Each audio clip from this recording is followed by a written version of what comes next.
Hi, and welcome to Tim's Real Toy Review, where we give you our honest opinion about toys we put some real mileage against. Today we're talking about Play-Doh Elastic. It's kind of like your usual Play-Doh, but with an elastic property. Normally, Play-Doh is kind of the stretch, mold, cut, shape, however you'd like type of toy. This is supposed to bring an extra property and make it a little extra stretchy.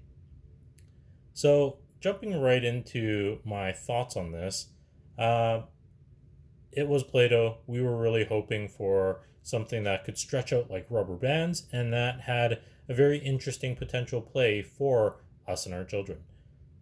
This is the box it comes with. You'll notice it comes with 4 different colors here, so purple, yellow, green, and red. And the containers, which I'll show you one right here, are a little bit more shallow. Setting this off to the side and opening this up, I think there's a very good reason for why this is a extra shallow container, and I'll give you my first impressions right off the bat here. It is kind of like Play-Doh. You play with it in the same way, but it's actually very, very tacky. It also does stretch, but it does fall apart quite quickly as well. Almost more so than actual Play-Doh. So instead of it actually being elastic, I feel like it stretches really, really easily, but then it just kind of falls apart. Giving you an example here, you can mold it, rolling it up just like regular Play-Doh. You can try and pull it apart, but you get these really long trails, and then it does come off, kind of like that. It is very sticky, and that is probably our biggest concern with this product. As we got into it, the stickiness really got into our children's clothes. It got into the little different toys that they were playing with and just started sticking to every possible corner. And thankfully we don't have carpet, but I can only imagine what this would do if you dropped it into carpet and stickiness got everywhere. On top of that, when you pull it apart, you get these little thin trails, and the tackiness just means it gets stuck everywhere. But otherwise, it does behave very much like you'd expect of Play-Doh, just with this weird stringy stretchiness to it. It's not quite elastic in the sense that it feels like a rubber band, and that's kind of what we were expecting with it. So a little bit upset about that. We were hoping maybe we could use it, stretch it out, and it would rebound in a sense, or pull back, kind of like elastics do. So my final thoughts here, the cost, it really isn't much more expensive than regular Play-Doh, which is a good thing.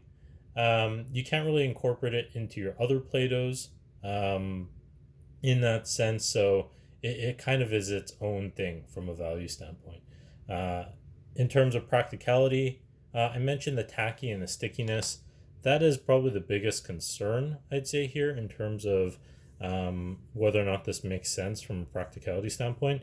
You can play with it just like Play-Doh, but you can't mix it with your other Play-Dohs. It's going to have a bunch of extra cleanup if you get it into carpet, if it gets stuck to different other toys, or if it gets all over your kid's hair or clothing. So just like Play-Doh, a little extra tacky, and you can't really use it with your other Play-Dohs. It kind of stands on its own. In terms of replayability or longevity, just like Play-Doh, it holds up pretty good. This is about a month old at this point. We put it back into these containers when we're done, and it comes out and behaves just like it did day one. Here's an example of that stickiness just getting stuck to my ring. And there's that extra cleanup that you're going to have to do everywhere you play with this. But it does behave just like Play-Doh in the sense that you can play with it, store it, come back to it, and it's pretty much the same thing again. What type of kid is this for?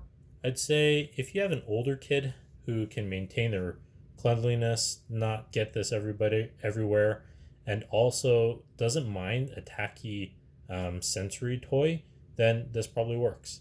If you have some slightly younger children, my youngest being just 3 years old now, this gets everywhere, and the entrails of it get everywhere, and it becomes something that you end up cleaning up them and your house. So aim for older children or kids that can keep it clean. bottom line, if you don't mind cleaning up the mess, you want a slightly different Play-Doh experience, and these stretchy kind of experience seem very appealing to you, then this will be perfect. If you don't want this getting all over the place, have a lot of carpet, and worry that your kids are just going to get this everywhere, then I'd say probably avoid it, because it's not something that you can incorporate into the rest of your other Play-Doh play experiences. That's pretty much it. Thank you for watching, and have a good day. Bye-bye.